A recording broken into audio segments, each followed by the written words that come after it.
All right, guys, welcome to episode 2 of the Beyond the Four Lines podcast. Sorry I had a little lip in the production schedule. Life happened and I wasn't able to get a episode out for you guys on Thursday doing the preview of the college football slate.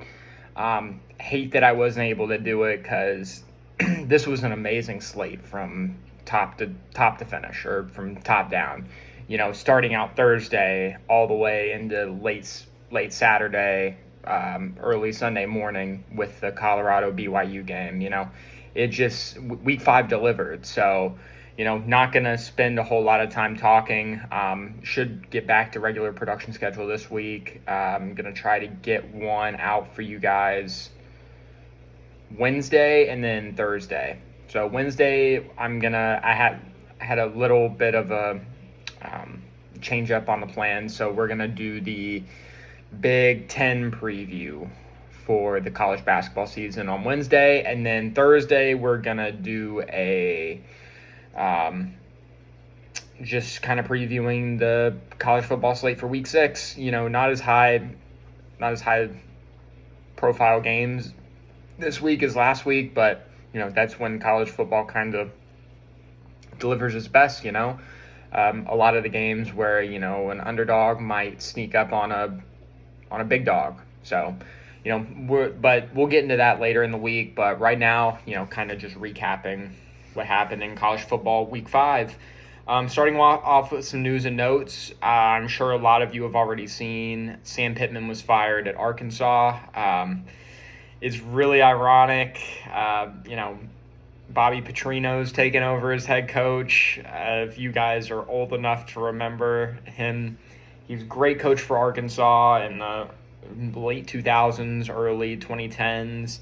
I'm sure a lot of you guys have seen his infamous picture of him in the neck brace, talking about how he got caught with a 20-something-year-old broad on the back of his motorcycle. So, full circle moment for him. I don't know if I was in Arkansas how I would really be feeling about the situation. I think it's going to be interesting who they find in the coaching search. I don't know if they're going to go external with it or if they're going to give it to Petrino. But I think when he was hired 2 years ago, I think the writing was on the wall at that point. Sam Pittman basically had hired his replacement. It was kind of the storybook ending, and this is where we're at. It probably took a year longer than a lot of people expected, but Bobby Petrino's interim. He's already made a couple moves. He fired probably half of the defensive staff, I think I know he fired the defensive coordinator along with a couple other coaches. So he's already making big changes. We'll see how it affects their play on the field. I don't think they're going to be very good for the rest of the year. They're probably going to have a lot of guys redshirt. I think they've only played 4 games. We can get to it. I want to say they've only played 4 games, though. So their players might still be eligible to redshirt. They might not.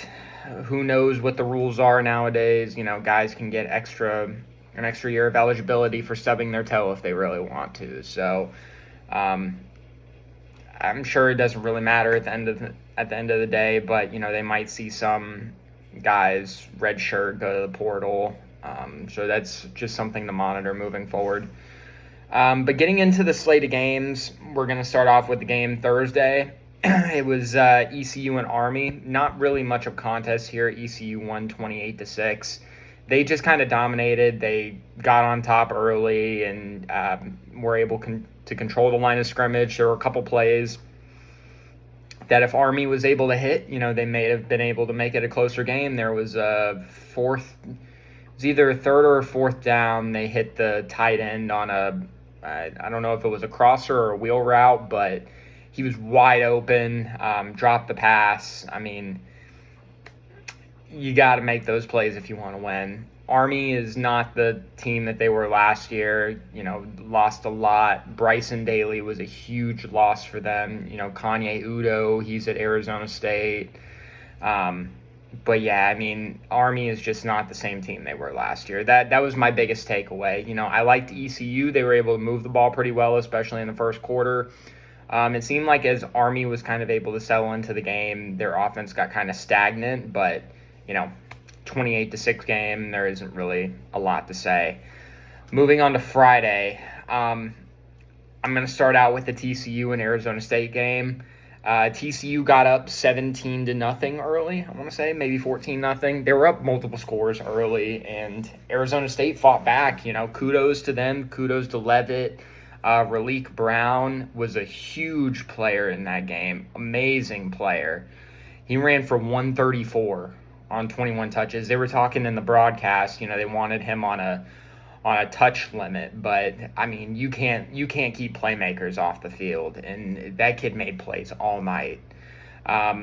Josh Hoover turned into a pumpkin after the first couple drives. The first 3 or 4 drives, he was moving the ball. The Arizona State defense could not stop him. It seemed like 3rd and 9, they got backed up onto a couple really long third downs, and he just made it look easy. But kudos to Arizona State. They tightened up. Sam Levitt had a good game, and he was able to get him back into it. And yeah, I mean, gutsy win by Arizona State, 2 of the top teams in the Big 12. That's on a Friday night. That's a great game. But yeah, kudos to Arizona State. The Big 12 is always a shootout. They're 1-possession games, so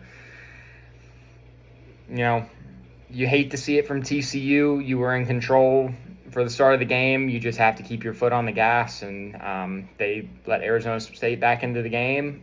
Jordan Tyson, I didn't really talk about him a lot. I mean, he's a dog, top 5 receiver in the country easily. I could probably top 3 receiver in the country, maybe top 2, possibly. I think you can make an argument. Him, Jeremiah Smith, they're 1-2.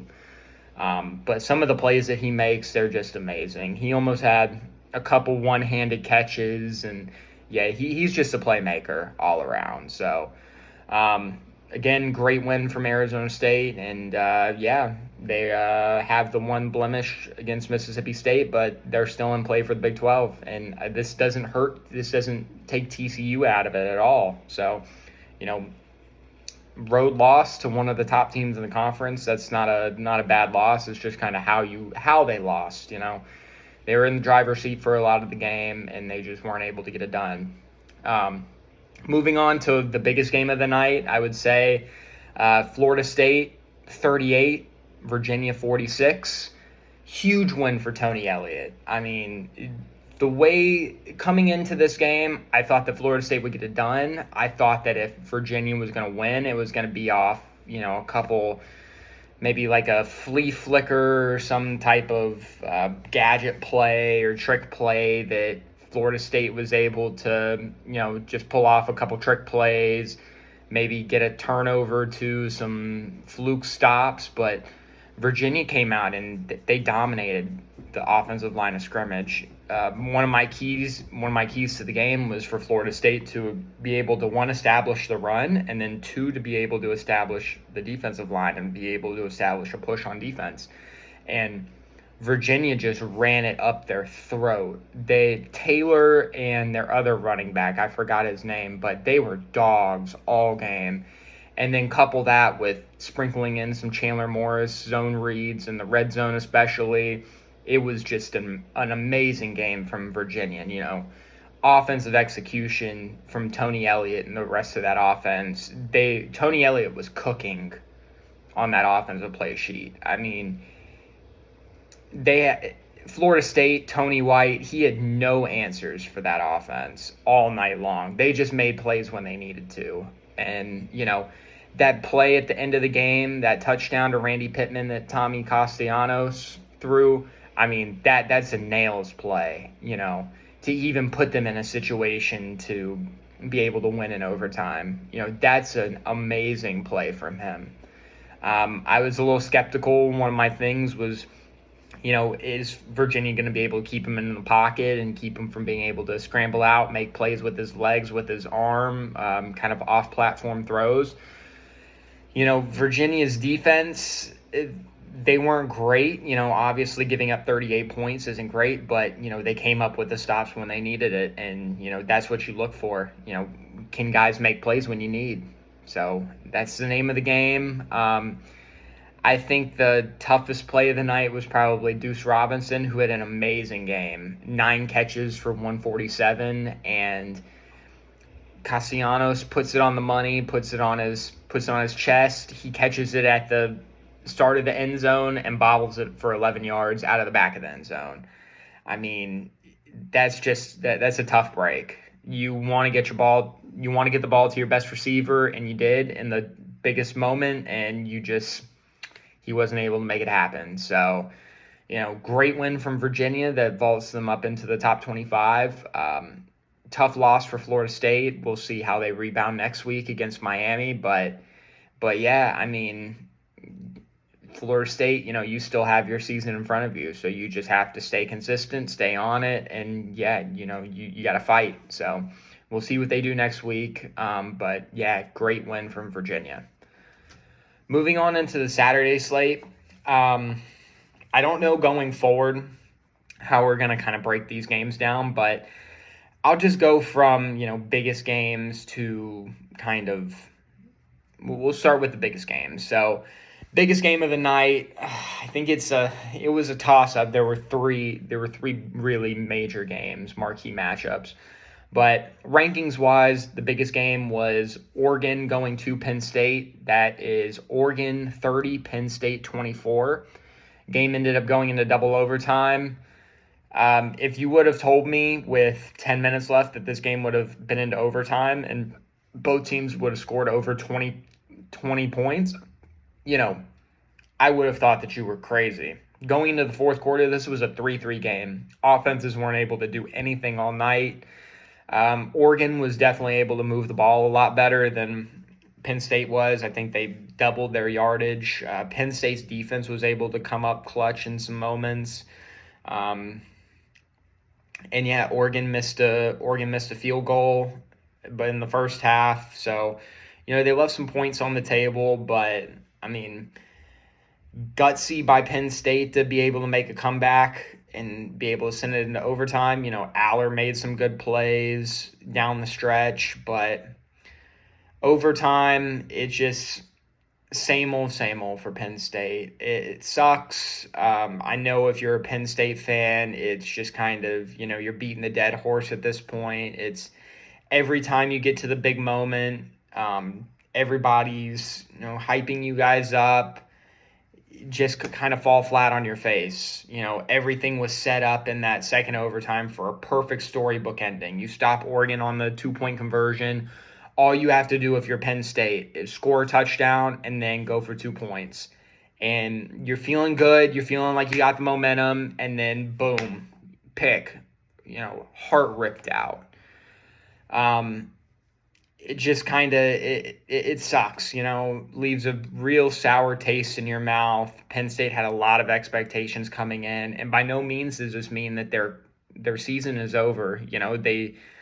It's a loss. At the end of the day, it's a loss to a top 10 opponent. Oregon is probably a top 5 team in the country. So they weren't ranked there at the time, but they're definitely roster composition wise, top 5 team in the country. So it's not a bad loss. It's just, the narrative around James Franklin and basically the entire time he's been at Penn State is, he can get you there, but he can't win the big one.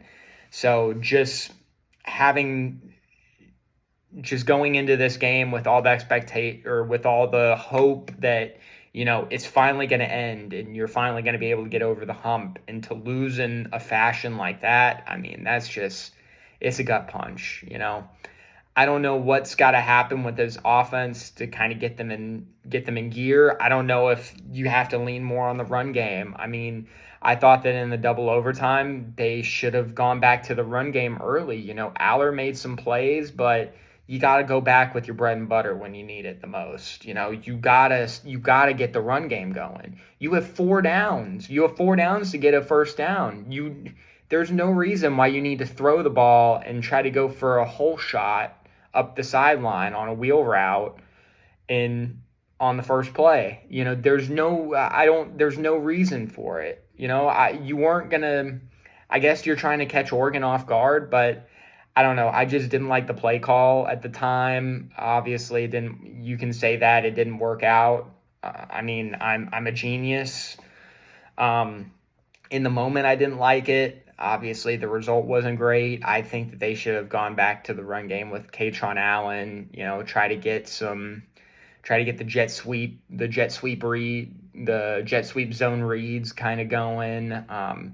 Just think kind of get established, get a flow back going. So when you were kind of off for a while, But yeah, great win from Oregon. Dante Moore played a lights out game. I think that he took care of the ball really well. It's really interesting. Oregon's kind of been a quarterback manufacturing machine for the last couple of years. You see Bo Nix coming in as a transfer having some success. Dylan Gabriel last year coming in as a transfer having success. Dante Moore now coming in as a transfer and having success. There's a lot of you're starting to see Oregon kind of establish itself as maybe a place that, you can go as a transfer quarterback and you can elevate your play. It'll be interesting moving forward to see how Oregon is able to get some of the top talent at quarterback, maybe out of the high school ranks, and develop. But, Will Stein, he's going to be one of those that's going to be linked to a lot of jobs this offseason, and deservedly so. He's a great offensive coordinator. So, by all means, the season isn't over for Penn State. I know that there's a lot of people in the national media who are going to write them off now. You still have a chance to beat Ohio State.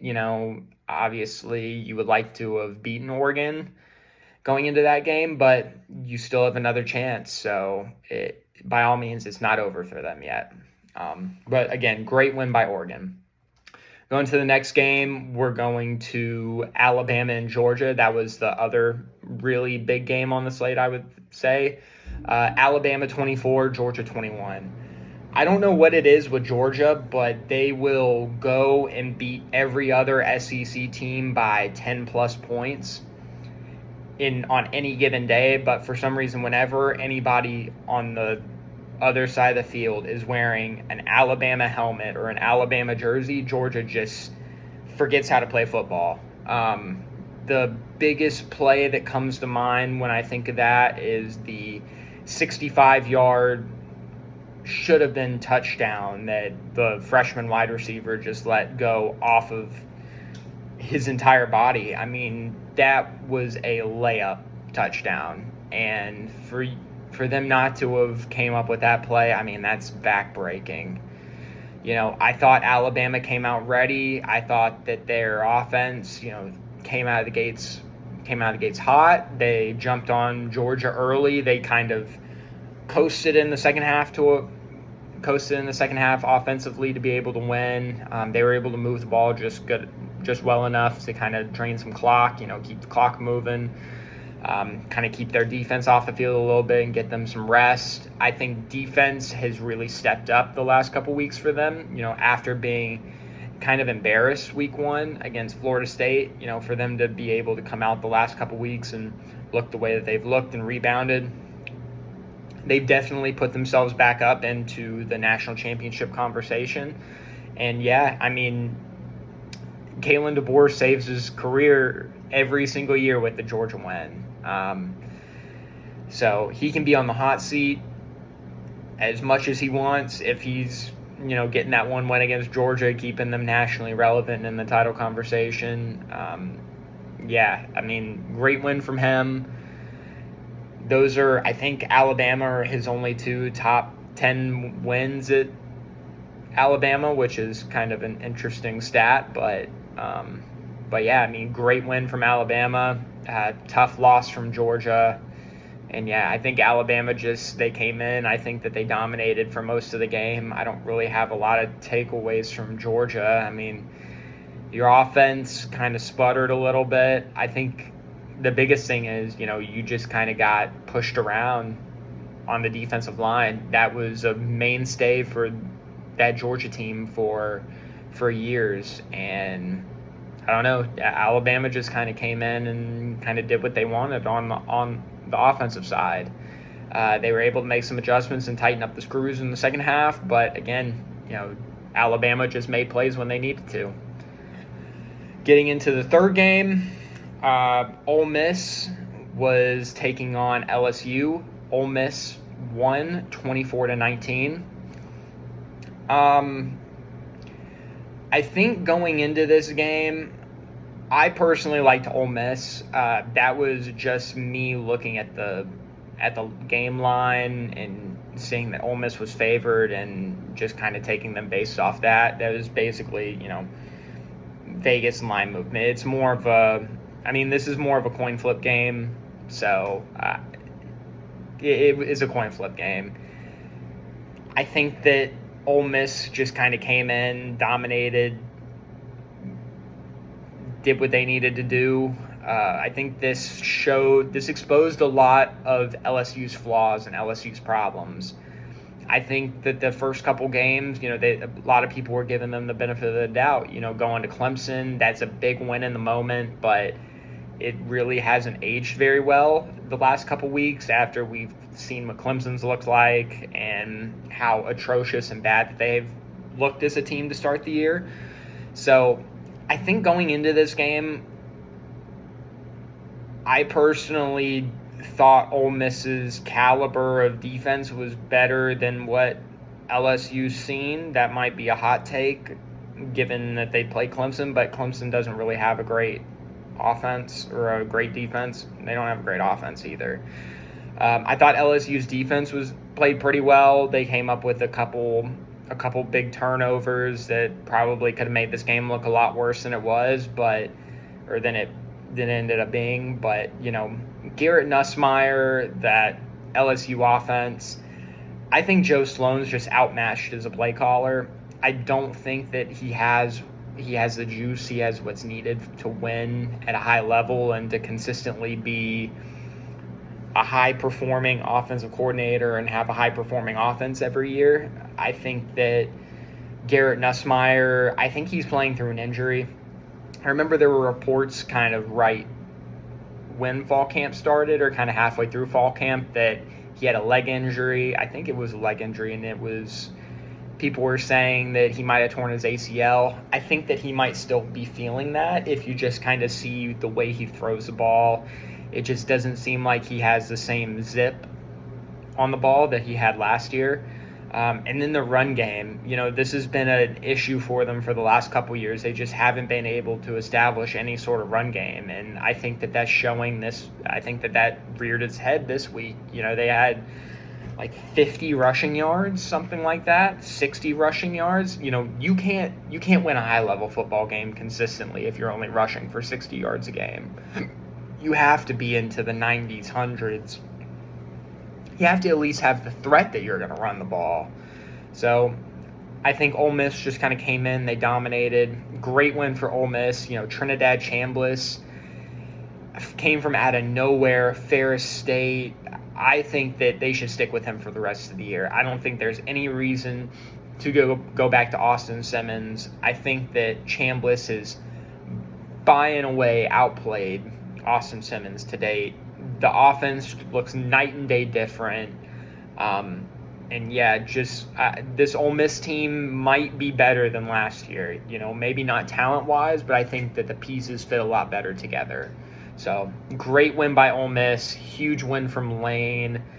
And Ole Miss is going to be a contender in the SEC moving forward. Next game that we're going to get into, Ohio State traveled to Washington. Ohio State ended up winning this game 24-6. There's not a whole lot to really say about this game. Ohio State kind of dominated from front to back. Their defense is suffocating. Their front seven might be the best in college football. Kenyatta Jackson, Caden Curry, Caden McDonald, Edric Houston, those guys, they dominate. You put Arvell Reese, Sonny Styles behind them, two athletic linebackers who can fly around the field. And, this Ohio State defense is amazing. Thought their offense took a while to get it into gear. Washington kind of shot themselves in the foot a couple times. Should have kicked the field goal instead of going for a fake there. But if you're going to beat a team like Ohio State, you have to take some risks. You have to get some lucky breaks. And yeah, I mean, I don't think this was indicative on anything that Washington is bad at. I don't think they're a bad team. I just think that this was the best team in the country, showing that they're the best team in the country. I mean, there was no thought that Ohio State was going to lose this game from front to back. I mean, even when they were losing and it was kind of halfway through the second quarter and they still hadn't scored, there wasn't really a thought that they were going to lose the game. So Ohio State dominated front to back. I think Sayan's going to be really good. I think that he's kind of finding his footing. Luckily, he hasn't really needed to do a whole lot because their defense is so good, and they kind of, I don't want to say bail him out, but, they make his life a lot easier. So, yeah, great win by Ohio State. I think Washington's probably a top 25 team, fringe top 25 team. But, yeah, Ohio State, Ohio State's the real deal. Going to the next game, we have Auburn traveling to Texas A&M. Final score, Texas A&M 16, Auburn 10. I didn't watch a whole lot of this game, but, I mean, it's more of the same from Auburn. Amazing defense, just can't find anything offensively. Auburn probably shouldn't have even scored a touchdown. I mean, this Auburn team, their offense is atrocious. You brought Hugh Freeze in. He's an offensive coach. He was supposed to fix that. Jackson Arnold was supposed to be brought in, and this great quarterback, bounce back year, X5-star. He just hasn't really worked out for you. He can't really process a defense. So you're throwing complex blitzes, complex coverages at him, and he just can't really read it, can't find the open man. And it sucks because you have good receivers. Cam Coleman's one of those that just doesn't really get talked about because he hasn't had great quarterback play. So, Auburn's an interesting one moving forward if they're able to find it on offense. You could see them being a top 20, top 15 team, but right now they're just a better version. They're the SEC more explosive version of Iowa. They can't score points. And again, A&M doesn't have an amazing defense. I think A&M's defense definitely has taken a step back this year from what they were last year. Oklahoma had a solid defense, but I just think that there's a lot of miscommunications on Auburn's part right now offensively that they just need to get cleaned up, and they need to find improved play from their quarterback as well, and Jackson Arnold. That's what it is. You have to have some sort of aerial attack, and they just don't really have that right now. So good win by Texas A&M, 4-0 on the year going into a bye week. I think coming out next week they're playing Mississippi State. So that should be a good one as well. So yeah, good win from them. Moving into the next game, we're going to Indiana playing Iowa. Final score was Indiana 20, Iowa 15. This was a slugfest. Iowa made it an Iowa football game. I think that Iowa had a chance to go up. I didn't really watch a lot of this game, but Mendoza, I thought that he played well, made plays when he needed to. And yeah, gutsy win from Indiana going into Iowa. That's a tough place to play. I know some people are probably mad at Mendoza for running out of the back of the end zone. You got to do what you got to do to get the win.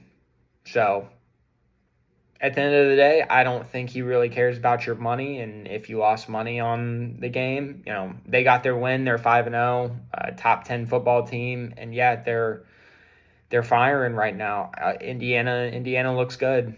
I'm interested to see what they look like moving forward. Didn't really watch a lot of this one. Arizona and Iowa State. Iowa State 39, Arizona 14. Iowa State just kind of came in. They got up early, and yeah, that's really all there was to it. Yeah, they controlled the game. So getting into the next game, Tennessee and Mississippi State. This was a really good game for its entirety. I watched this from pretty much start to finish. Mississippi State might be the most improved team from last year. Looking at them from last year to this year, you can see a complete flip in the roster. Just the talent level that's on this team. Fluff Bothwell might be one of the best. He's one of the best running backs in the country, not just the SEC, the country as well. I'm ready to say that. He's amazing. Blake Shapen has played well to start the year. They have weapons on the outside that have played well. So yeah, they've been great to start the year. And I mean, losing by 7 to Tennessee in overtime, there's no shame in that. There's no shame in losing to a top 15 team at home in overtime, especially when you won 2 games last year. So great win by them. Joey Aguilar, he played well, 300 passing yards. Receivers are a lot better than a lot of people thought from Tennessee. Mike Matthews is a really good player. He was a 5-star coming out of high school. Chris Brazel's solid player. Who else do they have? Braylon Staley. He's from South Carolina. You guys know I live in South Carolina. He's from the Aiken area. Heard a lot of great things about him. I really wish Clemson would have signed him coming out of high school. He was one of those that, he just moves well. He moves effortlessly. So, Tennessee, I think they're a little underrated. I think they're definitely better than Iowa State, who's ranked above them. They're a couple plays away from being 5-0 and a top 5 team. So, both teams are really good. Both teams are really solid. Mississippi State, I think, should be ranked after that showing and after this last week, but they're not. That's a AP poll soapbox that, we might get to at some point, sometime this season, but that's for another day. But again, great win by Tennessee. A couple plays go Mississippi State's way, and it could be Mississippi State's 5-0. But yeah, great win by Tennessee. Very gutsy. Going into the next game, we're going to Georgia Tech and Wake Forest.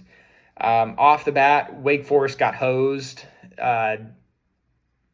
Georgia Tech linemen lined up offsides and should have cost 5 yards and a first down. But for Georgia Tech to be down big the way they were at halftime, I think it was 17-0, and to be able to fight back and win in overtime, great win, gutsy win by Brent Key, Haynes King, those guys. That's the making of great teams, being able to go into sleepy environments.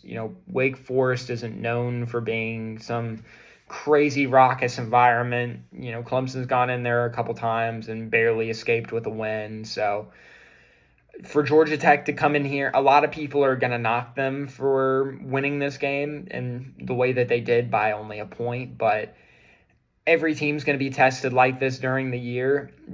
You're always going to play close games. Things aren't going to go your way every game, but to be able to find a way to win, that's the making of a great team. And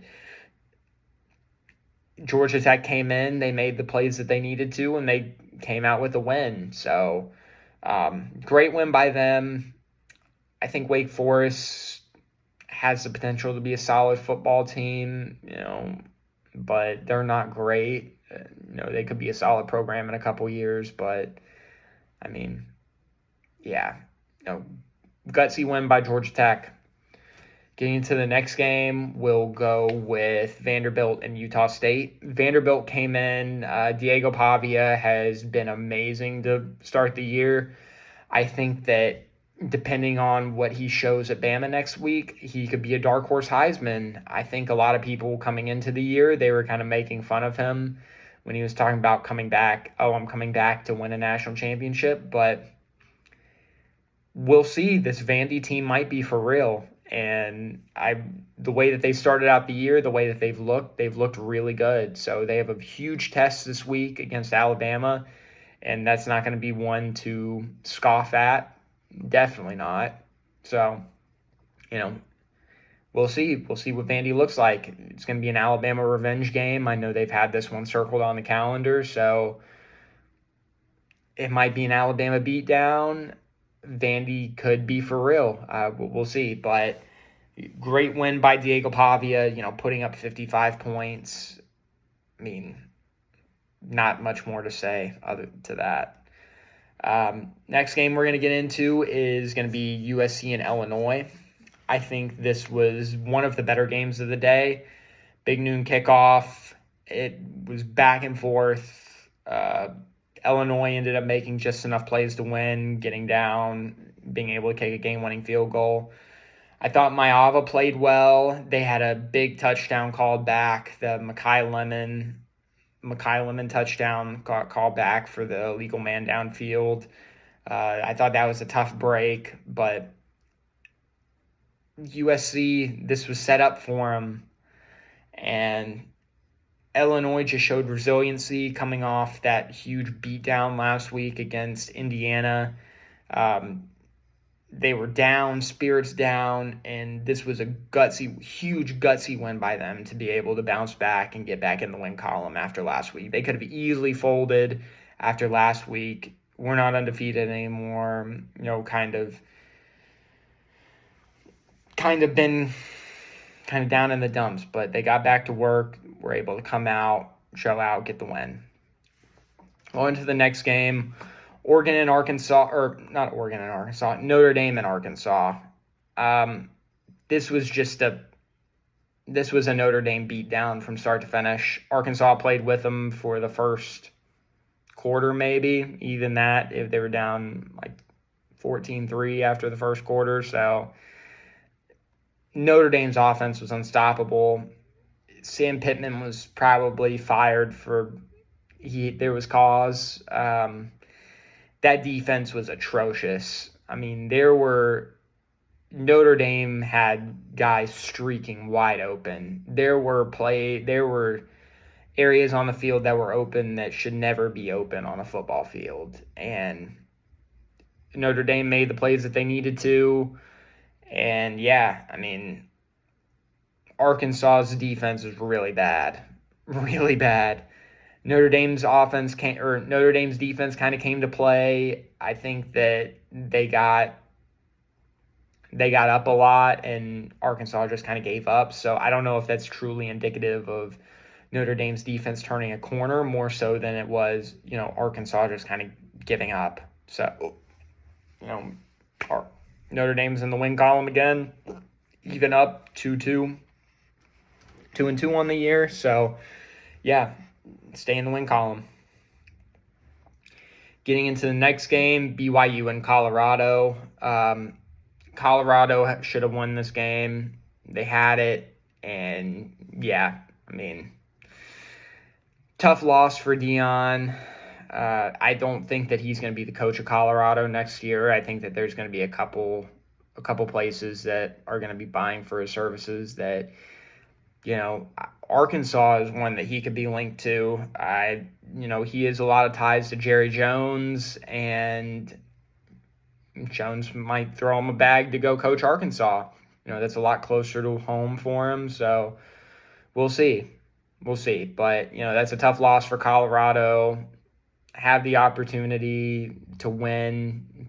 Would have been a good win against BYU. But, yeah, this isn't the same Colorado team. They don't have the same talent that they did last year. Still don't really have a run game. So offensive line troubles are still a thing. And yeah, I mean, I don't think BYU is a great team, but going into Colorado and getting the win, that's a good win. Going into we have 3 more games that I want to touch on. Yeah, 3 more games that I want to touch on. So, yeah, 3 more. Duke at Syracuse. Duke 38, Syracuse 3. Either Syracuse is missing Steve Angeli a lot, and they got a big head after they beat Clemson, or they're just not a great team. I think it's somewhere lies in the middle. I think that they're still a solid team. Defensively they're not very good, but offensively I think losing Steve Angeli hurts a lot. You're trotting in Ricky Collins, who's never really played high level football, and just kind of throwing him into the fire, and it didn't look great today. Huge letdown after the big win last week, but Duke came in. Darian Mensah looked solid. Their defense played well, which their defense really hasn't been great all year. So I'm sure that was good to see as a Duke fan. But I want to say this game would have been a little different with Steve Angeli. Probably would have been a little higher scoring. But yeah, Duke came in. They look good, and I think Syracuse, they were kind of arrow pointing up. The Steve Angeli injury, that just that sucks the life out of you. So we'll see what they are for the rest of the year. I think that's tough. It's a tough loss, tough quarterback loss for them. And yeah, we'll see how they rebound next week. Next game I want to touch on, Louisville against Pitt. Louisville 34, Pitt 27. A couple things I want to touch on with this game. One, the ball boy fight was hilarious. I saw an interview of him with Dave Portnoy today, and I mean that story is hilarious. The Pitt player, or Louisville threw a pick. The Pitt player picked it off. Ran it. I don't know if they ran it back for a touchdown, but they're going to celebrate on the sideline. The Louisville ball boy takes the ball from the Pitt player, and then it just turns into a big fight. So it was just something that was very bizarre but funny at the same time. And yeah, Pitt got up 17-0 early, and they just kind of crapped down their leg. That was a terrible loss for Pitt. Their offense didn't look great. Holstein was a guy coming into the year who I thought was going to take a step forward after being solid for Pitt last year, and he just hasn't looked great for him this year. Miller Moss, I don't think that he's looked amazing this year. There were a couple lucky. There was one really lucky big play that happened. The Pitt player went up for a pick. The Louisville guy was just trying to bat it down. He ended up batting it into the air, back into his hands, and I forgot if he ran for a touchdown or ran for a really big gain, but either way, that just kind of summed up Pitt's day in a microcosm. Got up early and just kind of crap down your leg. Last game I want to get into is Kansas and Cincinnati. This was one of the better games of the year, or one of the better games of the day. It was one of the more underrated. It was one of the 1 o'clock or one of the noon games, but great win by Cincinnati. Very gutsy to come back on a game-winning drive. Brennan Sorsby has been a dog all year, one of the more underrated quarterbacks in the Big 12 in the country as well. Kansas doesn't have a great offense, but nonetheless, great defense. Their offense is really good. Their defense can't stop a nosebleed. But yeah, great win by Cincinnati, putting up 37 at Kansas. Yeah, not much I can say. Great win from them. Brennan Sorsby, very good player, very good quarterback. Um, Kind of finishing up some final thoughts of this week. I thought it was a really fun week overall. I thought there were a lot of really good games. Some games I didn't really touch on. So, yeah, winners. I would like to go a couple winners of the week and a couple losers of the week. That's what I'll kind of get to in my recaps. That's what I'll end with. Just kind of final thoughts about things. I have two winners of the week, two big winners. I think obviously Oregon kind of being able to jump up into that best team in the country territory. I think that they're a top 3 team in the country, and they've showed that talent-wise that they can compete with anybody, and that they're on another level from most of the rest of the country. So I'm interested. I'm excited to see what they look like for the rest of the year. My other winner for the week, of course, I think it's got to be Alabama. I think those are two very vanilla picks, but that's just what it is, you know. Alabama, everybody wrote them off after the week 1, me included. You know, I thought that this team was soft. I thought they were going to get pushed around, but the way that this narrative has changed the last couple weeks, I'm really excited to see what they're going to look like. Obviously, they still have the possibility to fall back into the same tendencies that we saw against Florida State. So it's a one-game sample size, but you can see what this team is. You can see what they can do talent-wise when you put it all together. So losers of the week, Joe Sloan. I think he's a loser of the week. I think he was exposed against Ole Miss. Just offensively, with this amount of talent that LSU has offensively, they should be putting up way more than 19 points per game. There is no reason why this team should be averaging 50 yards a game. I don't know what their actual stats are. Here, let me look it up real quick. I mean, they're averaging 3.6 yards a carry as a team. That's pitiful. You're LSU. You have all-world offensive linemen every year. You have talent on that side of the ball. How are you? I don't understand, other than play calling. I mean, play calling and coaching, that's what it boils down to. So I think Joe Sloan might be out at the end of the year. I don't know if LSU is going to make changes before that, but, you know, I think he's the loser of the week. I think he got exposed this week against Pete Golding. I think Pete Golding outcoached him. And yeah, he just didn't have a great game plan. So yeah, Joe Sloan's my loser of the week. And yeah, the other thing is Penn State fans, I think they're losers of the week as well. I think that they were hyping this week and this year up a little bit, is, you know, it might be their year, and for it to come crashing down like that in the same kind of way that it has before, you know, just super disappointing for them.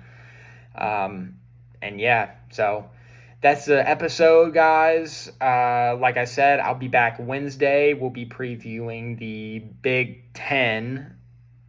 Yes, Big Ten preview for college basketball. So stay tuned. See you guys next time, and have a good one.